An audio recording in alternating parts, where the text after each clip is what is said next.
Buenos días, profesores y compañeros. La presentación que hemos elegido para el día del logro y de curso es física.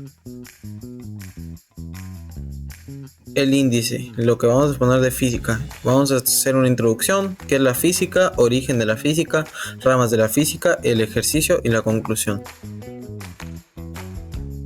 Introducción. Buenos días, profesor y compañeros. Nosotros somos Iyari, Joaquín, Génesis, Ciara y Mario. Y hoy les presentaremos nuestro trabajo sobre el fascinante mundo de la física. La física es una ciencia que estudia los fenómenos naturales, la materia, la energía y las leyes que originan el universo. Gracias a ella podemos comprender cómo funcionan las cosas tan simples como el movimiento de una pelota o tan complejos como las estrellas en el espacio. Esperamos que esta exposición les ayude a descubrir lo interesante e importante que es la física en nuestra vida cotidiana. La física surgió cuando los seres humanos empezaron a observar los fenómenos de la naturaleza y a buscar explicaciones racionales sobre cómo funciona el mundo. Sus raíces se encuentran en las antiguas civilizaciones como Grecia, Egipto, India y China, donde se estudiaban el movimiento, la luz y hasta los astros. Con el tiempo, pensadores como Aristóteles, Galileo y Newton transformaron estas ideas en una ciencia basada en experimentos, cálculos y leyes que explican todo desde el movimiento de los planetas hasta cómo caen los objetos.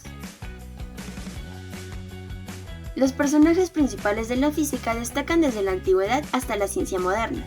Todo comenzó con Tales de Mileto, uno de los primeros en explicar los fenómenos de la naturaleza sin usar mitos. Luego Pitágoras, quien aportó ideas matemáticas que más adelante serían esenciales para entender las ondas y movimientos. Más adelante Aristóteles, quien describió cómo se mueven los objetos, sus causas y influyó durante mucho tiempo. En la antigüedad también destacó Arquímedes, famoso por sus estudios sobre la flotación y las máquinas simples. Siglo después, la física dio un gran salto con el famoso Galileo Galilei, considerado el padre del método científico por sus experimentos sobre el movimiento. Pero poco después, Johannes Kepler descubrió las leyes del movimiento planetario, que son fundamentales para comprender cómo se mueven nuestros planetas. El mayor avance llegó con Isaac Newton, quien formuló las leyes de movimiento y la gravedad, creando la base de la física clásica. Más adelante, científicos como Faraday y también Maxwell revolucionaron la electricidad y el electromagnetismo.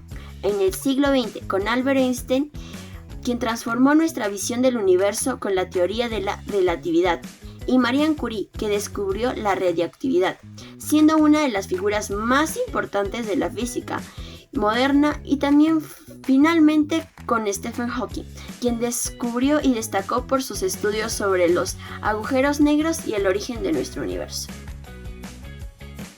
Ramas de la ciencia. Para empezar tenemos las ciencias naturales, donde abarcan las disciplinas para estudiar el mundo físico. Aquí se encuentra la biología, que estudia los seres vivos, la química, donde se estudia la composición y las propiedades de la materia, y por último tenemos la física, donde se estudia la materia, la energía y sus interacciones. Luego tenemos las ciencias sociales, donde se estudia al ser humano y la sociedad. Aquí entraría, por ejemplo, la psicología, que estudia la mente y el comportamiento, la sociología, donde se estudia a la sociedad y las relaciones sociales, y por último tendríamos la economía, donde se estudia el consumo, la distribución y la producción. Y por último tenemos las ciencias formales, que como la matemática estudian de forma lógica y abstracta la cantidad, la estructura y los patrones.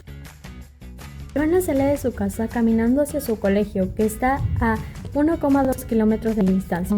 Ella camina a una velocidad constante de 1,5 metros sobre segundos. ¿Cuánto tiempo tardará en llegar al colegio? Y si después de 6 minutos de haber salido, su amiga Sofía la llama. ¿A qué distancia de su casa se encuentra Luana en ese momento? Tenemos los datos. Distancia total, que sería 1,2 kilómetros, igual a 1200 metros. Velocidad 1,5 metros sobre segundos, y el tiempo para el punto sería 6 minutos, igual a 360 segundos. Tenemos la fórmula del MRU, que sería X, posición final, igual a posición inicial, más velocidad transcurrente. Tenemos el tiempo total para poder llegar al colegio, que esta también sería una fórmula, T igual a D sobre V, igual a 1200 sobre 1,5, que nos da un resultado de 800 segundos. Ahora, esto lo vamos a convertir en minutos, que sería 800 entre 60. nos da un resultado de 13,3 minutos. Aproximadamente algo de 13 minutos 18 segundos. La respuesta sería: Luana tarda aproximadamente 13 minutos en llegar al colegio. En distancia recorrida en 6 minutos también tenemos la fórmula de posición final igual a velocidad transcurrente, que sería 1,5 por 360 igual a 540 metros. Luana se encuentra a 540 metros de su casa cuando Sofía la llama. Ahora le diré mi interpretación. Este es un caso real del MRU porque Luana camina a velocidad constante, sin detenerse ni acelerar. La distancia aumenta de forma proporcional al tiempo. El movimiento rectilíneo uniforme, MRU, es el movimiento más simple en física, caracterizado por una velocidad constante. Esto significa que el objeto recorre distancias iguales en intervalos de tiempo iguales a lo largo de una trayectoria recta.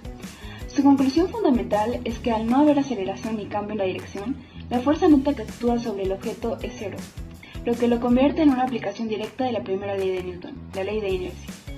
En esencia, el MRU nos enseña que un objeto mantendrá su estado de movimiento constante a menos que una fuerza externa actúe sobre él.